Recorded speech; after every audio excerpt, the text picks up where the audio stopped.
திருந்தின பிறகு உங்களுக்கு ஆசீர்வாதம் தங்கும். அல்லேலூயா. தானாக வரும். அது பரத்தில் இருந்து வரலாம், பூமியில் இருந்தும் வரலாம். எங்கிருந்தாவது ஆண்டவர் கொடுத்து உங்களை உயர்த்த போகிற ஒரு சம கையை தட்டலாம். நீங்கள் பிடுங்கி எறிய வேண்டியது அந்தி கிறிஸ்தனுடைய ஆவியை, அவனுடைய எண்ணங்களை. சமீபத்தில் ஒரு விசுவாசியை பார்க்கிறேன். 20 ஆண்டுகளுக்கு முன்பாக இதே இடத்துல நான் ஒரு தீர்க்க தரிசனம் அவளுக்கு சொன்னேன். என்ன சொன்னேன்னா, நீ ஜெயிலுக்கு போவ. முதல் வார்த்தை ஜெயிலுக்கு போவ. 2வது வெட்கப்பட்டு போவாய். உன்னை அடித்து துன்புறுத்துவார் கர்த்தர். சர்வநாசத்தை நீ காண்பாய். சர்வநாசத்தையும் காண்பாய். சர்வநாசத்தையும் நான் அந்த சகோதரியிடத்தில் கண்டேன். பிற்காலங்களில் பிச்சைக்காரி மாதிரி ஒரு வேஷம், கொளுத்த சரீரம் இப்போ புழுத்து போனதாக மாறிவிட்டது. மகாராணி மாதிரி இருந்த சரீரம் இப்படி பிச்சைக்காரி வேஷ ட்ரெஸ்ஸுகள். சாப்பிடுறதுக்கே வழி இல்லை. எங்கிட்டே 500 ரூபா கேட்குறான் சாப்பிடுவதற்கு. 500 ரூபா போன்னு கொடுத்து விட்டேன். அப்போ சொன்னேன், இந்த வாயிலிருந்து தீர்க்க தரிசனம் வந்த பொழுது நீ என்ன சொன்னாய்? நான் ரட்சிக்கப்பட்டவை, நான் ஞானஸ்தானி எடுத்தவை, என் சபை பாஸ்டர் கம்பீரமாய் நடத்துகிறார். சபை பாஸ்டர் கம்பீரமாய் நடத்துகிறார். ஆமாம், அவன் தான் உன்னை நடத்துவான். அன்னைக்கே சொன்னேன், அவன் தான் உன்னை வச்சிருப்பான். அவன் தான் உன்னை அழிப்பான். அவன் தான் உன்னை நொறுக்குவான். அவன் என்ன தூஷித்து விட்டு கடந்து சென்றாள். இப்போ 20 ஆண்டுகளுக்கு பிறகு பிச்சைக்கார வேஷம். தீர்க்க தரிசனம் சொன்னா ஒன்னி சாபத்தடுப்பேன், இல்லையென்றால் புது வாழ்க்கை தருவேன். உற்சவமாக கையை தட்டலாம். லட்சக்கணக்கில் பணம், அனுதினம் விளையாடுறதுக்கு பணம், கோடிகள் புரண்டது. இப்போ 500 ரூபாய்க்கு பிச்சை தீர்க்க தரிசனம் சொன்னாங்கிட்ட வந்து நிற்கிறான். அல்லேலூயா. ஒரு மனிதனுடைய வாழ்க்கை எப்போ மாறும் என்று சொன்னால், ஒன்றில் கர்த்தர் நமக்குள்ள வரும்போது மாறும். இல்லை என்றால் அந்தி கிறிஸ்து வந்தாலும் தகர்த்து போடுவான். அவர் யாரையும் தகர்க்கிற தேவன் அல்ல, சோதித்தறிவார். விசுவாசம் உள்ள பிள்ளைகளை சோதித்தறிவார். வேதம் சொல்லுகிறது, நன்மை செய்யாமல் போனால் அது பாவம் உனக்கு. நன்மை செய்ய நீ அறிந்திருந்தோம், நன்மை செய்யாமல் போனால் அது பாவம் உனக்கு. பாவத்தை விட கொடியது நன்மை செய்யாமல் போவது. 2வது கொடியது தாய் தகப்பனை தூஷிப்பது. பெத்த தகப்பனை தூஷிக்கிறவன் வாழ்நாளை இப்போ அந்த மாமிசத்தில் சொல்லுகிறேன், ஒரு வினாடி மாமிசத்தில் சொல்லுறேன், ஒரு நாளும் விளங்க மாட்டான். கையை தட்டுங்க.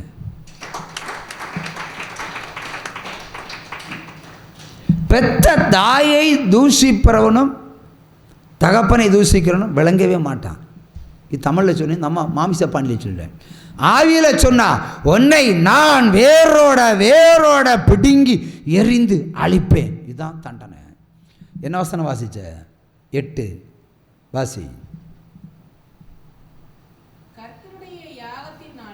கர்த்தருடைய யாகத்தின் நாளிலே நான் அதிபதிகளையும் ராஜகுமாரரையும் மறு தேசத்தின் வஸ்திரங்களை தரித்திருக்கிறவர்களையும் யாவரையும் தண்டிப்பேன். அவர் விட்டு வைக்க மாட்டார். அவருடைய நீதி ஒரு நாள் வரும். நீ 20 வருடங்களுக்கு முன்பாக தாயை தூஷித்திருக்கலாம். 30 வருடங்களுக்கு தகப்பனை ஏன் என்னை பெற்றாய் என்று நீ கேட்டிருக்கலாம். 40 வருடம்ல 60 வருடங்கள் இருந்து ஆண்டவர் வருவார். அது ஒரு யாகம், ஒரு நியாய தீர்ப்பு. வருவார். நீ அன்னைக்கு பெத்த தாயின் தகப்பனை என்ன சொன்ன, இப்போ சொல்லு என்று சொல்லி அவர் தண்டனையை நிறைவேற்றுவார். பிதாக்களின் அக்கிரமத்தை பிள்ளைகளிடத்தில் 3ஆம் 4ஆம் தலைமுறை வரைக்கும் விசாரிக்கிற தேவன். என்ன கேட்டால் ஆண்டவர் சொல்லி இருக்கிறார், லேவியராகமம் 12ஆம் அதிகாரத்தில் ஒரு பெண் பிரசவித்தாலே பாவம் என்று சொல்லப்படுகிறது. அதுக்காக பிரசவிக்காமல் இருக்க முடியுமோ? காலத்தின் கட்டாயம். ஆனால் என்ன சொல்லுகிறார், ஒரு பெண் பிரசவித்தால் நீ பாவ நிவாரண பலி செலுத்தணும். இப்போ 2 மாதத்திற்கு பிறகு, 65 நாட்களுக்கு பிறகு, இல்லைன்னா 90 நாட்களுக்கு பிறகு. நம்ம ஒரு பெண் பிரசவித்தால் 90 நாள் வீட்டில் வச்சுருப்போம், புருஷன்கிட்ட அனுப்ப மாட்டோம். ஏன்னா பாடி கொஞ்சம் ஸ்டடி ஆகட்டும், அப்புறமா அனுப்பலான்னு. முதல்ல செய்ய வேண்டிய பாடி ஸ்டடி அல்ல, உன்னை பரிசுத்தமாக்கி கொள்ள வேண்டும். வேதத்தின்படி அது தீட்டு. எந்த தாய் தன் பிள்ளைகளுக்காக பரிசுத்தம் பண்ணப்பட்டிருக்கிறாள்? இல்லை. வேதம் உங்களுக்கு சொல்லப்பட்டிருக்கிறதா? வாசி 5:6. வேதம் உங்களுக்கு இதுக்கு முன்பாக விதைக்கப்பட்டிருக்கிறதா? இல்லை. அதை குறித்து ஞானம் இருக்கிறதா? இல்லை. அந்தி கிறிஸ்துவானவன் என்ன, நான் பிள்ளையை பிரசவித்தேன், ஓகே, அவ்வளோதான், கடவுள் என்ன ஒரு பிள்ளையை கொடுத்தாரு, ஆனால் உன் சரீரத்தை நீ பரிசுத்தம் பண்ணி விட்டாயா என்று கேட்டால் அத்தனை தாய்மார்களும் தலைகுனிந்து நிற்க வேண்டிய காலம் இது. பரிசுத்தம் பண்ணப்படாத பிள்ளைகள் இந்த பூமியில் வாழ்ந்தால், வளர்ந்தால் பூமிக்கும் ஆபத்து, குடும்பத்துக்கும் ஆபத்து. இப்போ பெத்ததாய் சொல்லுவா, ஒன்றை பெத்ததுக்கு ஒரு அம்மி குழவியை பெற்றிருக்கலாம், இல்லை உரலை வாங்கி போட்டிருக்கலாம். இந்த பிள்ளையை பிரசவிப்பதற்கா நான் ஆண்டவர்கிட்ட முழங்கால் படிட்டு ஜெபம் பண்ணேன்னு கேட்டிருக்கலாம், கேட்கலாம். அதுதான் சூழ்நிலை. அந்த அளவுக்கு கடுமையும் கொடுமையுமாக மாறிவிடுவார்கள் கொடூர பிள்ளைகள். அது இந்த தலைமுறை. அல்லேலூயா. ஆகவே வேதத்தின்படி ஒரு தாய் பிரசவித்தால் கட்டாயம் பாவ நிவாரண பலி செலுத்தணும். 5 பேர் பிள்ளையை பெற்றெடுத்தா 5 பாவ நிவாரண பலி செலுத்தணும். வாசி. நீ ஒரு பெண் பிள்ளையை பெற்றாய், ஆனால் அவள் 2 வாரம் சூதக ஸ்திரீயை போல தீட்டாயிருந்து பின்பு 66 நாள் உதிர சுத்திகரிப்பு நிலையிலே இருக்க கடவுள். அவள் ஆண் பிள்ளையாவது பெண் பிள்ளையாவது பெற்றதற்காக அவளுடைய சுத்திகரிப்பின் நாட்கள் நிறைவேறின பின்பு அவள் ஒரு வயதான ஆட்டுக்குட்டியை சர்வாங்க தகன பலியாகவும் ஒரு புறா குஞ்சையாவது காட்டு புறாவையாவது பாவ நிவாரண பலியாகவும் ஆசரிப்பு கூடார வாசலில் ஆசாரியனிடத்திற்கு கொண்டு வர கடவுள். அதை அவன் கர்த்தருடைய சந்நிதியில் பலியிட்டு அவளுக்காக பாவ நிவர்த்தி செய்வானாக. அப்பொழுது அவள் தன் உதிர ஊரலின் தீட்டு நீங்கி சுத்தமாவாள். இது ஆண் பிள்ளையாவது பெண் பிள்ளையாவது பெற்றவளை குறித்த பிரமாணம். அல்லேலூயா. இது ஒரு பிரமாணம். ஆண்டவர் சொல்வார், என் பிரமாணத்தை பின்பற்று. எத்தனை தாய்மார்கள் பின்பற்றி இருக்கிறார்கள்? பருவ காலம் வருகிறது ஒரு பெண் பிள்ளைக்கு, இல்லை ஒரு ஆண் பிள்ளைக்கு.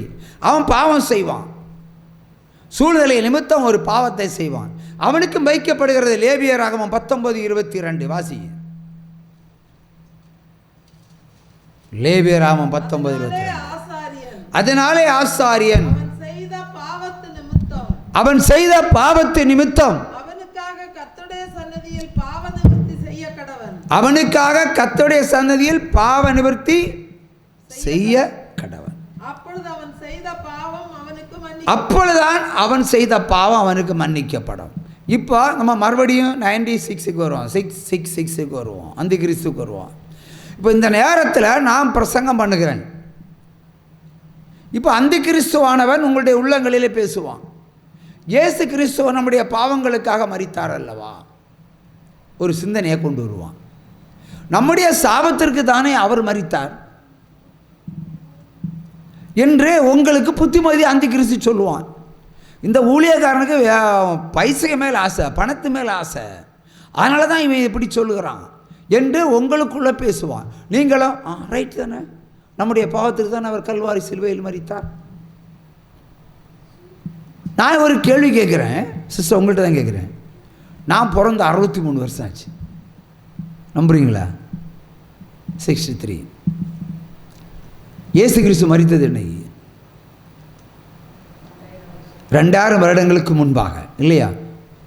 2000 வருடங்களுக்கு முன்பாக. இப்போ 2025 வருது, வந்தாச்சு. இதுக்கு முன்பாக 2025 வருடங்களுக்கு முன்பாக அவர் மரித்தார். ஆனால் நான் பிறக்கவே இல்லையா? அப்படி என் பாவத்துக்கு எப்படி அவர்? அதை வரப்போகிற பாவங்களுக்கெல்லாம் அவர் மொத்தமாக சேர்த்து மரித்தாரா? இல்லை, இனி அதாவது எல்லாருக்காகவும் மரித்தார் இல்லையா? உங்கள் பாணி எல்லாருக்காகவும் மரித்தார். எல்லாரும் அப்படி சொன்னாலே மனிதர்கள் தானே, மனிதர்களே பிறக்கலையே, நீங்கள் நானும் பிறக்கலையே. அப்படி மனிதர் இவர்கள் என்று சொன்னால் நீங்கள் உங்கள் பாவங்களுக்காக மரித்தார் என்று சொன்னால் ஓகே, நல்லா புரிஞ்சு. அன்னைக்கு நீங்கள் யாரும் பிறக்கலை, நீங்கள் யாரும் பிறக்கலை. அவர் பிறக்காத மனிதர்களுக்கு சேர்த்து அவர் மரித்தாரா என்ற கேள்விக்கு நீங்கள் பதில் சொல்லுங்கள் சிஸ்டர். நான் மறுபடியும் கேட்குறேன், அன்றைக்கும் உலகம் இருந்தது. இதுதான் அந்தி கிறிஸ்துனுடைய கொஸ்டின், அதான் சரியான பாயிண்டில் வரும். அன்றைக்கு உலகம் இருந்தது, எல்லா நாடுகளும் இருந்தது, ஜனங்களும் இருந்தார்கள். அன்றைக்கு ஆண்டவர் சொன்னார், இவர்கள் அறியாமல் செய்கிறார்கள், இவர்களை மன்னியும் பிதாவேன்னு சொன்னார். மன்னிப்பு அதிகாரம் பிதாவா இயேசு கிறிஸ்துவா? அப்போ இயேசு கிறிஸ்து அதிகாரம் இல்லையா? எல்லா அதிகாரம் யார் கொடுக்கப்பட்டிருக்கிறது? பிதாவானவர் குமாரனுக்கு பிதாவானவர் குமாரனுக்கு கொடுக்கப்பட்டிருக்கிறது இல்லையா?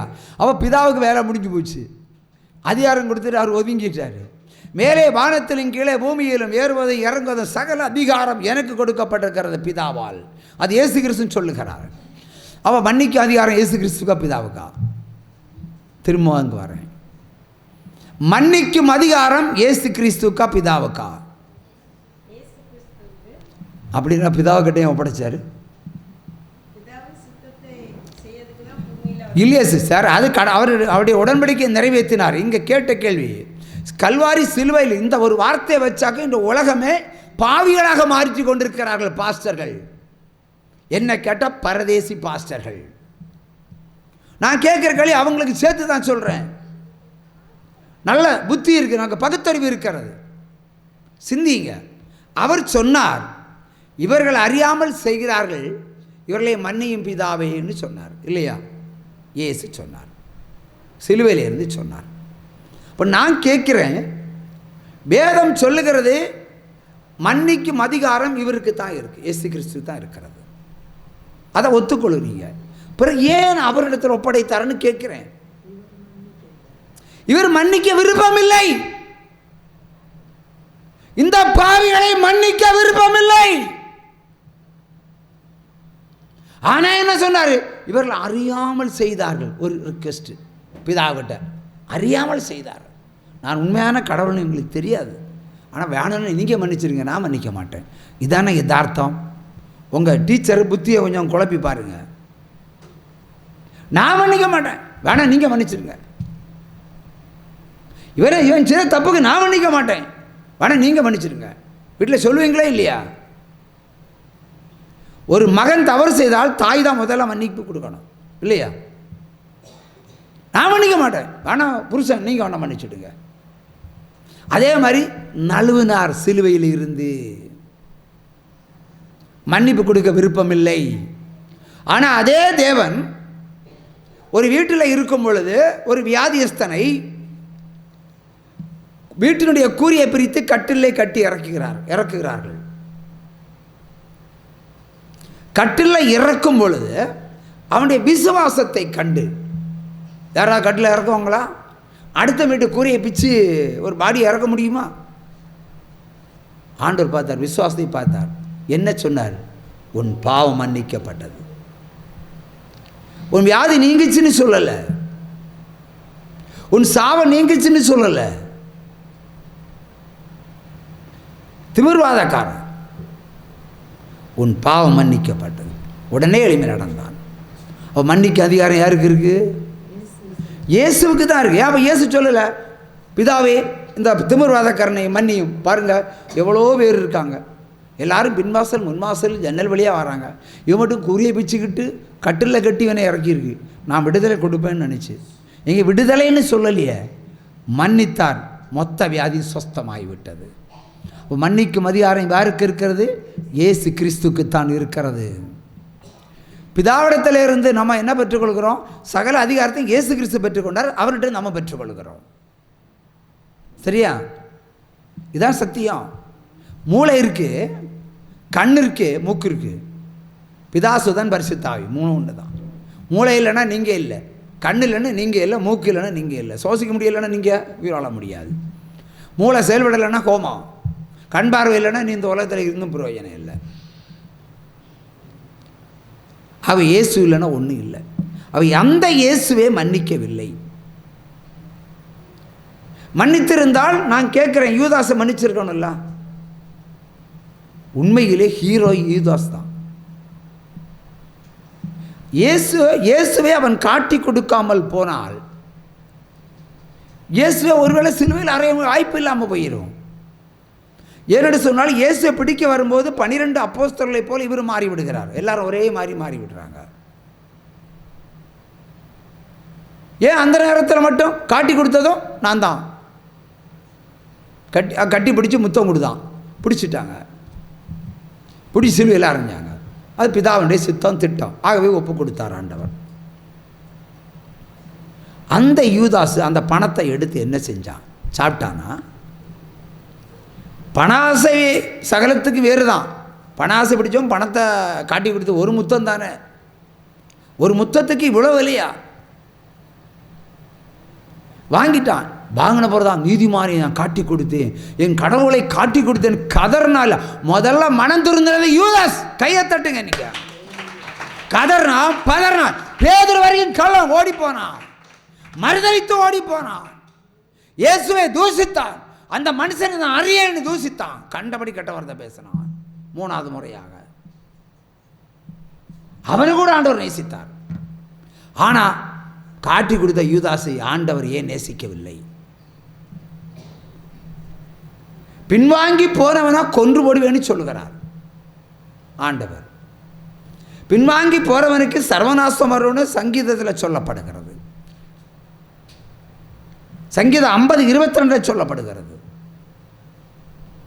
எபிரியரில் சொல்லப்படுகிறது. பின்வாங்கி போனால் ஒருவன் பரலோக ராஜ்யத்தில் மறுபடியும் பிரவேசிக்க மாட்டான்னு சொல்கிறாரு. அவனை பேதருக்கு மட்டும் அந்த இடம் கொடுத்துருக்காரு. 2ஆம் முறை திருந்தருக்கு வாய்ப்பு கொடுத்துருக்காரு. எவ்வளோ தூசித்தான். அந்த மனிதனை அறியணும்னு சொன்னால்